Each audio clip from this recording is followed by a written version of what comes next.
How much does a candidate need the backing of the establishment to stand a chance of winning, and to say you do, but if you were to go up against the establishment, these are the three things you need to stand a chance to win? Yeah. What would you say to that? I have never had the establishment's backing, not when I ran for state office or city council, or when I ran for Congress.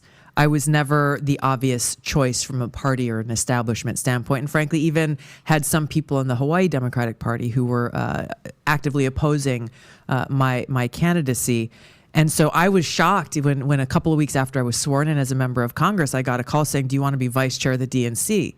Like, I had no insight into the establishment organizations, and literally my response was, "I don't know. What does a vice chair of the DNC do? What are you really asking of me?" But said yes, because I said, okay, well, here's an opportunity to try to bring about some reforms that would actually ensure the Democratic Party is truly democratic and listening and connected to the people. And perhaps a little too idealistic as I went through that, but really my eyes being opened into the fact that, well, this party has become a party of elites, serving the interests of the elites and not the interests of the people who they are supposed to be, whose cause they are supposed to be championing. And so back to your question, I resigned as vice chair of the DNC specifically because of what was going on in that 2016 primary, and specifically related to foreign policy. Bernie and I don't agree on every issue, but on foreign policy, we had a situation in 2016 where Hillary Clinton was being touted as, excuse me, the most qualified candidate ever to run for president in the history of our country. All of the talking heads on television use that line almost every single day. And yet they did not talk about what her record actually was. So I came across this clip that we're checking out now with Patrick Bet-David. Shout out to Patrick. If you enjoy this clip, definitely go subscribe to his YouTube channel. And Tulsi said something that I found very, very, very, very interesting in this conversation here. So stick around. I want you guys to hear it. And of course, we'll have a discussion about it. And I want to know your thoughts and your opinions. All right. Like, share, comment, hit that subscribe button if you're new. And let's continue on. The stream of destruction and war and toppled regimes and failed states and dead bodies that she left in her wake. They refused to have her even answer, basic questions about that record. Not in debate stages, not in interviews. And frankly, Bernie Sanders wasn't even bringing it up that much, when in fact that was one of the biggest differences. I mean, he has a largely non-interventionist leaning foreign policy. I resigned as vice chair of the DNC and endorsed him specifically on foreign policy to maximize whatever platform I could have to shine a light on that contrast, on that difference, and expose Hillary's foreign policy record and hold her accountable to it. About can you be successful in politics without the establishment support? Yes, absolutely. Trump did, or was. Is it the easiest path? Is it the shortest path? No. But if your interest is in remaining committed to the people of this country or the people of your constituency or of your district, that's where my focus has always been. And unfortunately, we are living in a time where the establishment interest is not the interest of the people. So if you want to go play the insider politics game, the establishment game, you'll go places. It comes at a very, very high cost. Going up against them. It even comes at a high cost of personal compromise and a compromise of integrity if you choose to play that game. And yes, going up and challenging them is not just challenging the DNC or the Democratic Party. Right. It is also challenging all of their partners in the mainstream corporate media, challenging elements of the national security state that they are weaponizing for their own interests, challenging their friends and partners in big tech and social media who are very willing to do their bidding. So it is this whole kind of cabal of elitism that benefits off of having people in positions of power that they can control. And that's where we saw some of that with Elon purchasing the crime scene. as you said, people were talking about me a lot at one point, but once they realize, oh, okay, she's not falling for the glitter and Right. things that were dangling in front of her, and she thinks for herself, and it speaks her own mind. That's where the tables kind of started to turn, and I stopped getting invited to the parties and the stuff that Damn. I know, Good right? party. What are the? You says it comes at a cost, Yeah. being purchased by the establishment. What does that mean exactly? Like in terms of your credibility? I've just seen it. Yeah, Yeah. I've seen it in friends of mine, people who came in with the best of intentions, and maybe throughout still maintain the best of intentions, and didn't really realize, in the best sense of the word, didn't realize how, okay, well, I'll just do this in order to get this done, or I'll just do that in order to I'll compromise this or that or whatever, and not really realize that they were losing themselves in the process. And I also know those who are very blatant about it. Like, yeah, I will, in a very calculating way, do anything that is required in order to get myself to this position or this title or hold this amount What a of life, power. though. They're going to hold you hostage if you Exactly. do that. And They're I've seen it. I've seen it on the House Yeah. floor during votes. People being chased down. Now, if you do that, if you play that game, they've got leverage over you. Vote for this or else. If you don't support us, we're going to take away this money. So We're it's a gonna threatening environment. absolutely. Okay. Absolutely. So let's stay on this. So for example, we had Whitney Webb here yesterday or 2 days ago, 3 days ago, Thursday, something like that. And we had Whitney Webb here, and she wrote a couple books going up against Epstein and a bunch of different Lex and all these guys. She's very good at what she does. And one of the questions I asked her, which has prompted a lot of discussion the last couple of days, is so all these establishments, okay? Who is establishment? Like right now, if we were to say, who's the chairman of the board of the establishment party? Of course, it's not a party. Who would you say is the chairman of the board? Listen to the answer she gives Patrick right here. I want him to repeat the question so that we're all on the same page. Listen to the answer that she gives him. Which has prompted a lot of discussion the last couple of days is, so all these establishments, okay? Who is establishment? Like right now, if we were to say, who's the chairman of the board of the establishment party? Of course, it's not a party. Who would you say is the chairman of the board at the top? Hillary Clinton. Okay, you put her ahead of Obama. Oh, yeah. Oh, so she is still ahead of Obama for establishment. Who do you put on the board? Like if you were to Because you say, look at who was even though they were up against each other in 2000. Hillary? And some of the alleged stories that have come out of the Clintons or been caused allegedly by the Clintons. I'm not even going to say those stories because I can't confirm them, right? And I don't want YouTube to hit me with no misinformation, but you guys have heard some of those stories. And she's the head? Interesting. Very interesting. Allegedly the head. Allegedly, of course. I got to add that in. Allegedly. I mean, you look at the people who populated the Obama administration, Hillary Clinton Right. being Secretary of State, and you look at the people who are populating the Biden administration, who's his National Security Council director, Jake Sullivan, who is Hillary Clinton's right-hand guy. got it. So you put her.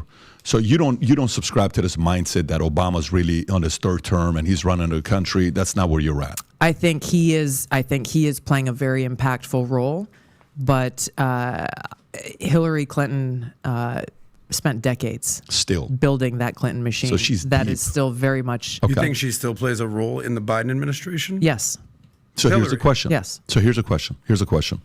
So if that's the case, Allegedly. to go up, is the goal in order for America to be free to go up against establishment, expose them, replace them with people that are statesmen, and hold them accountable? Would you say that should be one of American voters' top goals?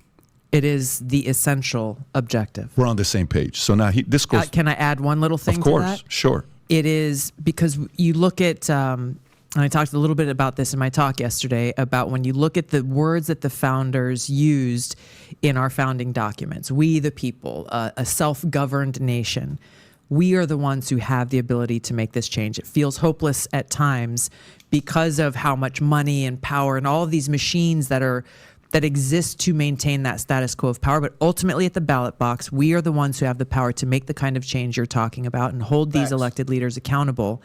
And they need to be people of courage who have the backbone and the strength to completely clean out the administrative state, the bureaucrats who have their own agenda and who are very willing to either undermine the direction and interests of the people that we elect, the President of the United States, and continue to thrive off of this corrupt revolving door that exists between special interests and those who are unelected, yet who are making the kinds of changes through rules and regulations that should be done legislatively. Title IX is one example of this. Perfect. We're going the right direction. We're on the same page there. I agree with you. But I think, 100%. The challenge then becomes the following. She also said something that I think only Uncle Trump could do. She said somebody that can go in and dismantle that. I don't think DeSantis is that guy. And this isn't me just talking from, a biased perspective. I just don't see him being that individual. We obviously know now, is it possible DeSantis could be that guy? Yeah, it's definitely possible. I think we can all acknowledge that, no matter how much, some of us may, dislike DeSantis, right? But when it comes to Uncle Trump, we know what he's going to do. He said it flat out. We see how angry he is. We see what they're putting the guy through, and we understand what's going to happen. It's no secret, right? So I'm going with the surefire, absolute, I know exactly what's going to happen. Trump's going to get in office, and everything's going to start getting dismantled. There's going to be, 200 executive orders being signed, within the first 48 hours of him being in office. I mean, he's going to work, So, hey, Trump all day. Look at all the establishment, and as well as some of these institutions that have made our lives horrible since November of 1963 till today. Let's go 63 till today, November 22nd assassination, John F. Kennedy. So I'm purely going November 1st till today. You can add FBI, CIA. You can put in there DOJ, military industrial complex. You can, Whitney talked about the big tech firms. She put IBM, but she put all the social media companies. She put Pritzker, the folks from Big Pharma, lobbyists. You said Fed, right? We went through all and then names, Mainstream Clinton, media. Biden. There were names from both sides, left and the right. Okay. When you think about who in the last 60 years that has had the weight to go up against these guys, you have to look at who was hated the most by those institutions and organizations and establishment. Kennedy was hated by those guys because they were on their way to want to undermine them. And another guy named Donald was, right? So obviously on two opposite sides, one guy was a Second Amendment guy in 1963, John F. Kennedy. They were NRA card members. Today, I'm not sure he would have been a Democrat today. Maybe he would have been a libertarian, independent, possibly a center-right type of a position he would have been today. But to go up against these guys that a lot of people think they're evil, okay? When you look at, we'll go into this as well with the whole ESG, DEI, CI stuff. We'll go into that afterwards. But the person to go up against the establishment, how does the average voter be able to tell the difference on who that candidate is? Because whoever has the guts and the ability and the willingness and is a true believer to do that, every institution's going to pin him as a bad guy or bad girl. Yeah. They're not going to market this person as a good candidate. They're going to have to do whatever they can to do character assassination. So how does the voter see between that massive character assassination and saying, but I think this is the guy or this is the gal that can do the job? How do we differentiate between the two? People's trust in the mainstream media has radically been reduced over time. Oh, of course. I think they've gone way too far. And that's one of the things that I've seen personally in the comment sections and things like that. And I've said it myself is it's obvious they don't want this certain guy. It's clear. Even news organizations that are allegedly, supposed to be Republican news, stations want another person instead of Trump. Like they always air this other guy, right? But they don't really air Trump a whole lot. As a matter of fact, another mainstream news station had his town hall instead of them. It's all kind of weird. So it's like the establishment continues to try to push us in one direction, and a lot of people are waking up and realizing, why do they want him? Like, we've told them we want that guy. Like, I was actually starting to walk over here, and then I realized, hold on, wait a minute. I said I wanted this guy over here. No, I'm going back over here. Y'all tripping. Like, they push so hard that it's become extremely obvious what they're doing, right? In my humble opinion. That's just my opinion. So, yeah, what do you guys think? Do you guys think it's true that allegedly, Hillary is the leader? Right? I always thought it was somebody else. I always thought it was somebody like Soros or something, What do you guys think? And do you guys feel the same way in the fact that you can identify who the good person is for us by the direction that the establishment is pushing us in? If the establishment is all attacking one person and trying to push us in a different direction, do you think that guy that they're trying to attack is the guy we want, like Uncle Trump? Let me know in the comment section below. I'm interested to hear your thoughts and your opinions, but I just thought that was an interesting conversation between Tulsi Gabbard and Patrick Bet-David, which Tulsi might be a vice here soon. I don't know. What y'all thinking? Trump, Tulsi Gabbard? I don't know. What y'all thinking? Let me know in the comment section below. If you enjoyed this conversation, definitely go and subscribe to Patrick Bet-David's YouTube channel. All right. Thank you guys for tuning in as always. Check out that video clip right over there on the screen. Click it. Peace and love. I'm out.